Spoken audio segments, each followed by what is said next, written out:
All right, thanks everyone. As I said last night, kind of what I thought, or what I said last night is kind of what I thought after watching the tape this morning. Just really, really proud of our players. It would have been very easy to just show up last night, kind of go through the motions, not play inspired, not play physical, not play competitive, not play with energy, and none of that happened. Really, really proud of just the way we played, in with the mindset that we played with. Offensively, we scored touchdowns on the first possessions of both halves. That was really important. We won the toss, we took the ball, went down the field, scored, and then in the third quarter, the first time we got the ball, resulted in a touchdown drive. We had 13 explosives. I think last week against A&M, I want to say we had 14, so that's 27 explosive plays and in two games. Plus, we didn't turn the ball over. That's a recipe for success in the game of football. Disappointed with the number of penalties we had offensively. Frankly, they were all on the offensive line. Some pre-snap and some during the play that reared its ugly head again, and we have to certainly get fixed before Saturday. Defensively, just played great, stopped the run, put them in negative yardage situations, affected the quarterback, got a shutout defensively. The 7 points were because of the punt, as you guys know. I thought offensively and defensively both, we dominated on the perimeter. We wanted to get the ball in space and make them tackle our receivers and tight ends out in space on the perimeter. And then a big part of their game plan is to get the ball out in space to their really talented receivers. And they've got some good receivers. And we did a great job of tackling, defeating blocks. Jared Brown, unbelievable in that first play of the game, the block that he made, and that was kind of the theme all night with the way that our guys competed. Thought that first play of the game was just a great statement about our team and culture. That you got Jared Brown, a senior wide receiver, the crack block that he makes right there, the physicality that he plays with, Jaden Sellers catching the ball, running after the catch. And then so cool to see Jaworn Howe on that play. He's the running back as far away from Jaden Sellers when he caught it as anybody on the field.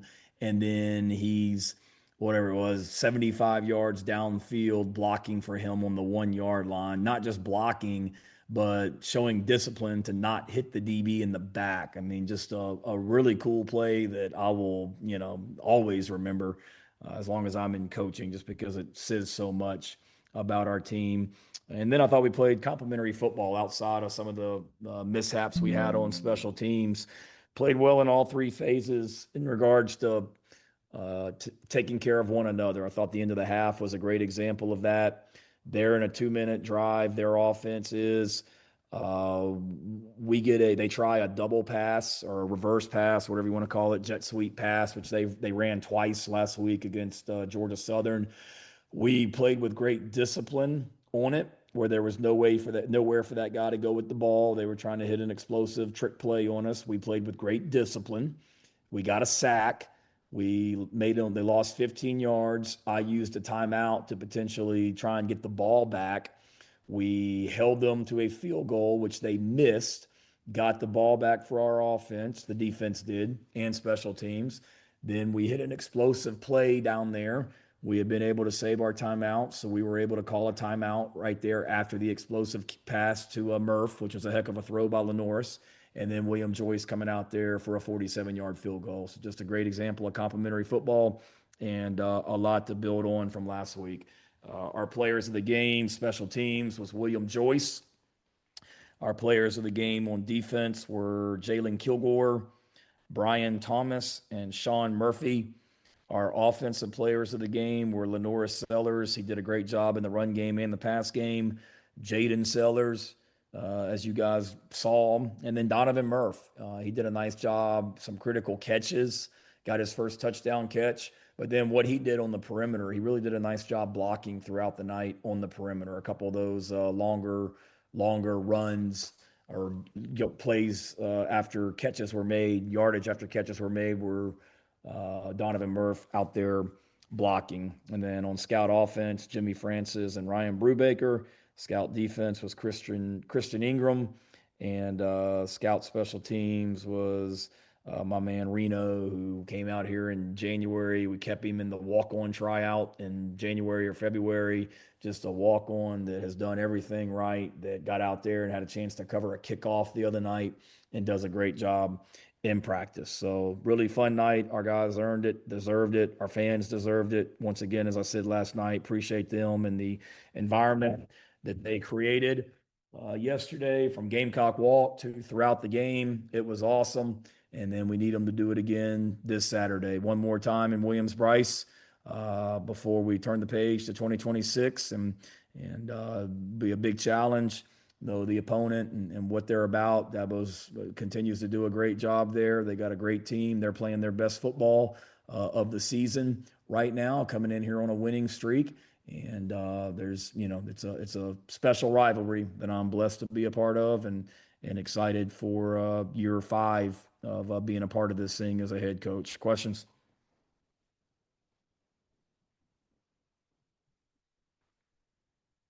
Okay, that it?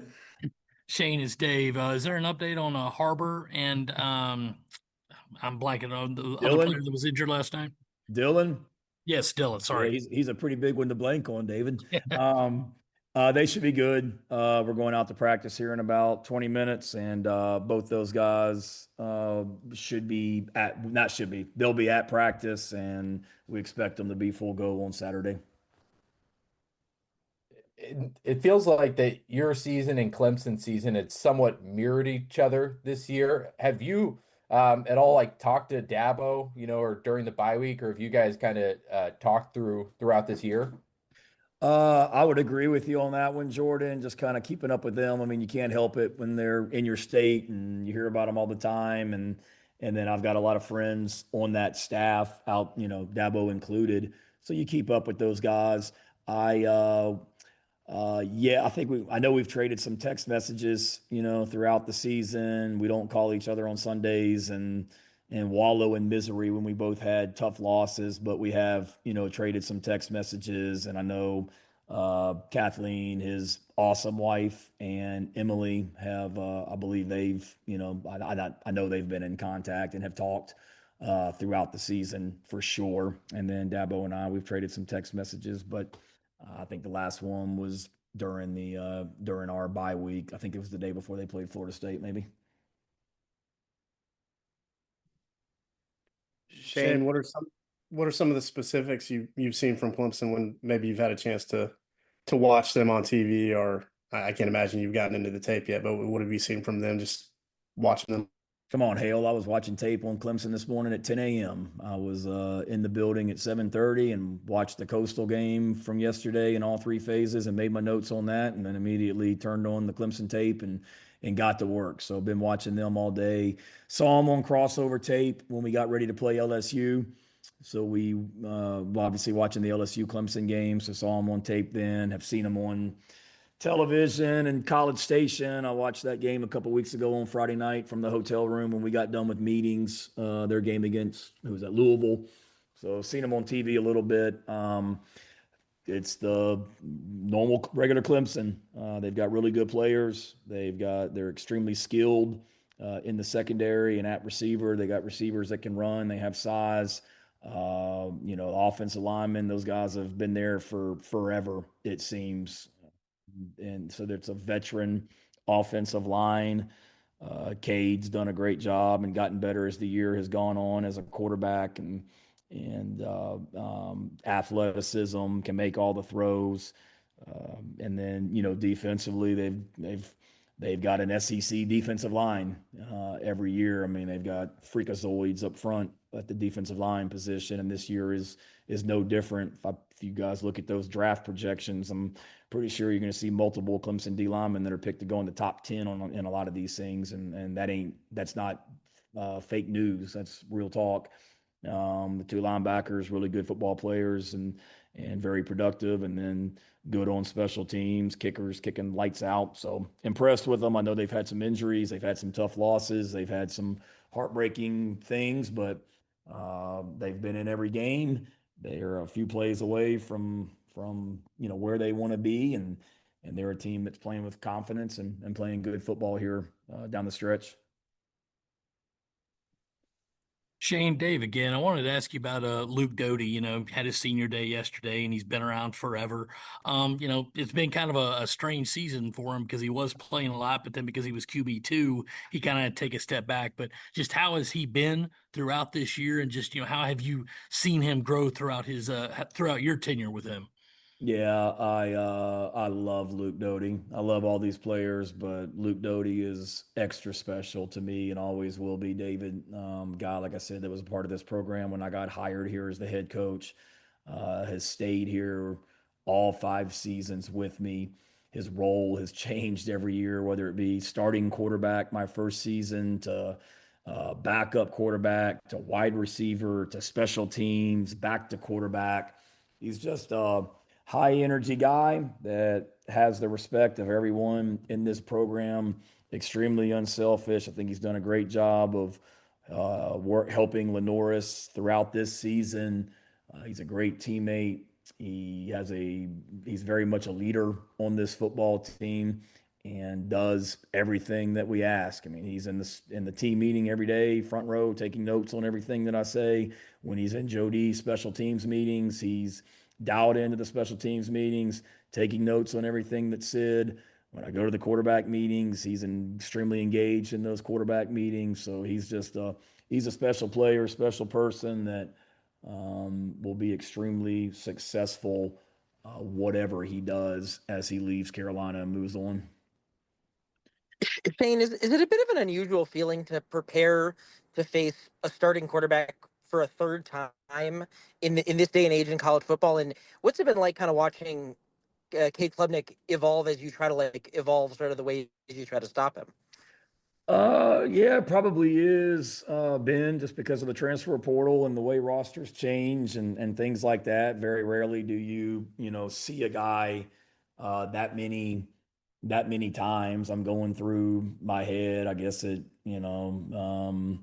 trying to think my first year at Georgia, they started the what's his name? JT Curtis, I think, was the quarterback in 21, and then Stetson kind of took over after that. And who else? Tennessee's been a different guy, I guess, each time. So I don't know. Yeah, I guess it is rare. As far as Cade, he's come a long way. I mean, I think I've told you guys before, he's from Austin, Texas. When I was an assistant coach at Oklahoma, Austin, Texas was my recruiting area. So I went in Westlake High School when Cade was a freshman in high school. And I remember Todd Dodge, the head coach, telling me, look, we're playing 3 quarterbacks, but this freshman I got is going to be special. And you see exactly what Coach Dodge was talking about that day that I was at Westlake High School in Austin. We had Cade came up to a Oklahoma home game when I was coaching there, and then to see him go to Clemson and just continue to get better each and every year from when he got thrown into the fire in the Orange Bowl against Tennessee a couple years ago to a few years ago, whenever that was, to playing against us the last couple of seasons. He's a great young man. He's a competitor. You can tell he's got a great feel for the offense and what they're doing, and love watching him play, and have a lot of respect for him as a person and a player. Shane, was it important to get Air and Cutter some reps at the end of the game there? I guess what did you take away from what you were able to see from them? Yes, wanted to get all 4 of those quarterbacks in. Hate that we didn't get Jimmy Francis in, but yes, we discussed it that we wanted to get Luke in there and get him a series because he deserved it. It was senior day, and he's done so much for South Carolina football, and he's a really good football player, a really good quarterback for us.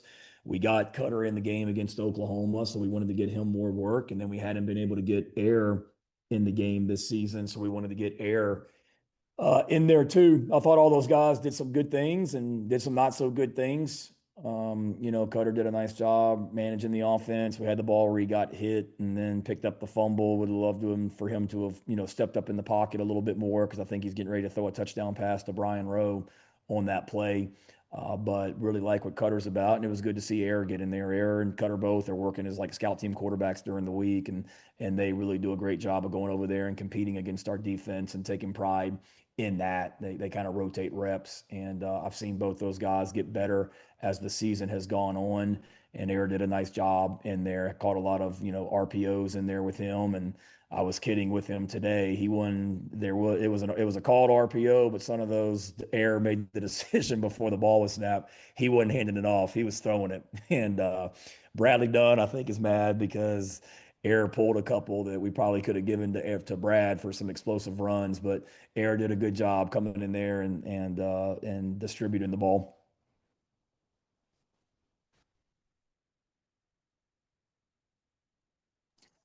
Shane, it seemed like Sean Murphy was just kind of throwing himself around out there.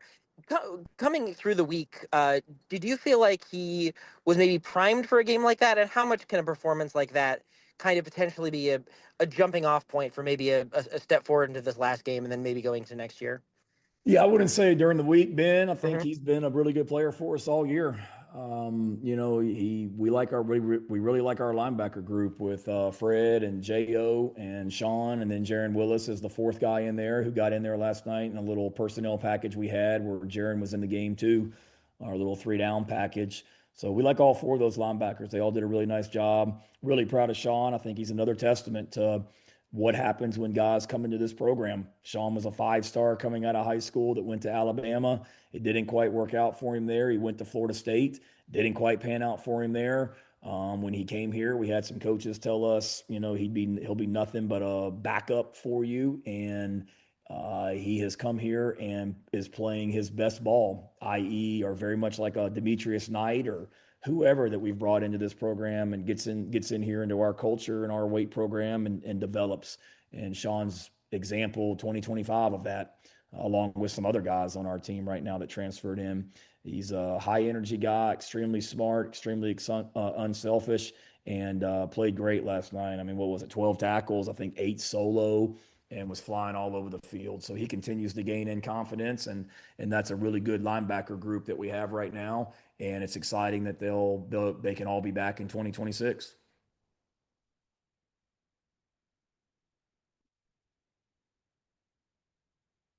Y'all are slow tonight. Y'all must be watching basketball on the side and not paying attention to what I'm saying because you're going to listen to the recording later or something. So come on, guys. It's Clemson week. No, I'm sitting here watching this Eagles Cowboys game. I'm getting distracted by Jalen Hurts. I hear you. With going back to what you said about watching the Clemson tape, do you always watch tape of the next opponent on Sundays? I just assumed you were busy wrapping things up with the previous game and doing meetings and stuff. Is that how it goes Yeah. typically? No, I always do. Most of the day, yes, is spent on the next opponent. Um, I usually get into the office about 7:30 on Sunday mornings, Hale, and then I spend the first meeting I have is at 11 a.m. I always meet with the offensive staff, and then from 11 a.m. kind of throughout the rest of the day, I'm with players, meetings, practice, things like that. I got done watching everything with Coastal around, I don't know, it took me 2 or 3 hours to watch it. So I was able to start watching Clemson this morning before the 11 a.m. offensive meeting. And then after the special teams meetings between offense defense meetings, I was able to watch a little bit more. So I'd say that's pretty normal for me.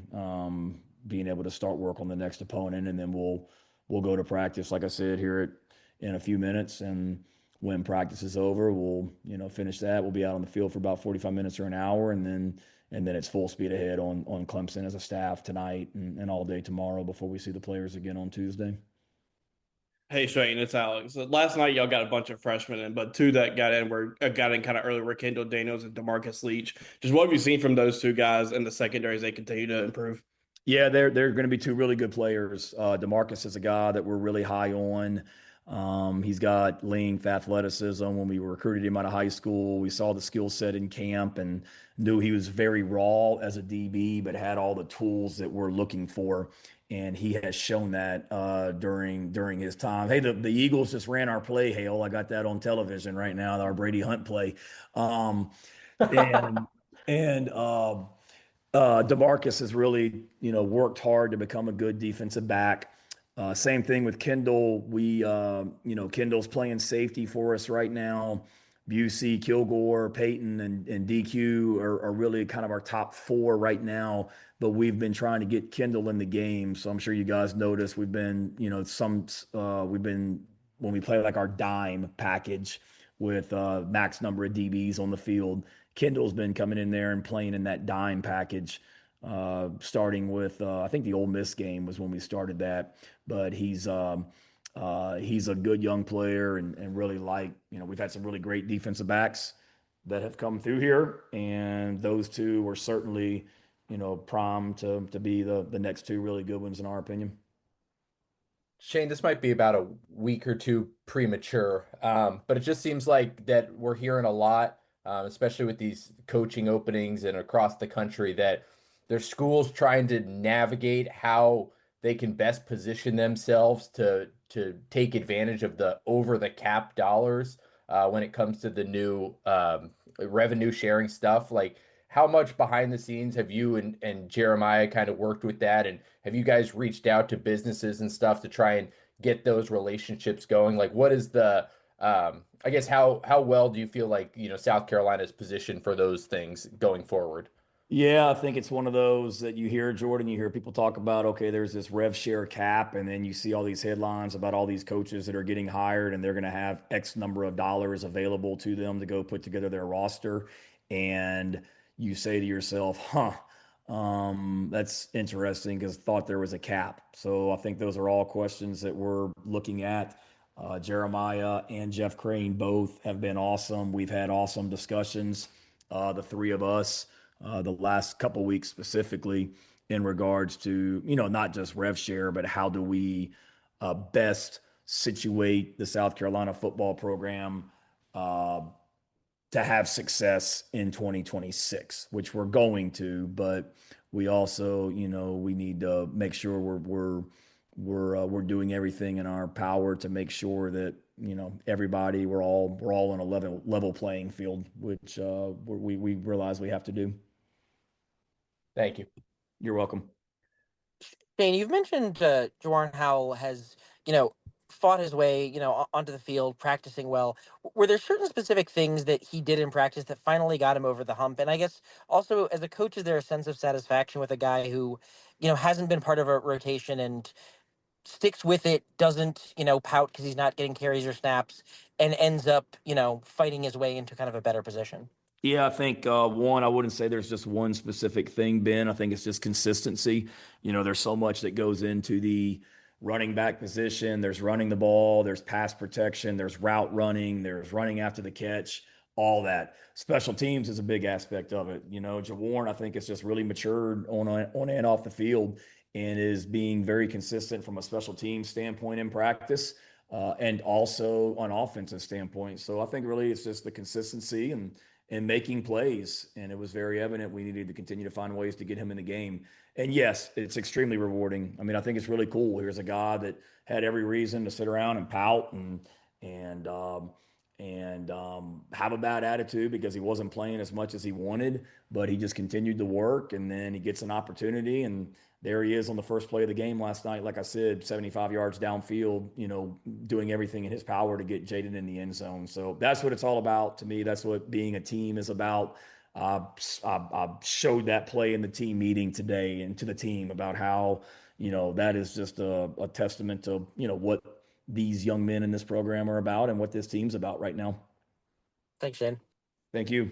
Hey, who is your money on for the big post Egg Bowl announcement? You mean the when Lane's going to put three hats on the table and pick? Yeah. I don't know. I don't know. You guys probably know more than I do. I know with a wife that's a Mississippi State grad, she's more focused on the Egg Bowl and who wins that game as I will be. But fascinating situation, and he's obviously done a great job at Ole Miss, and that game has a lot of meaning this year.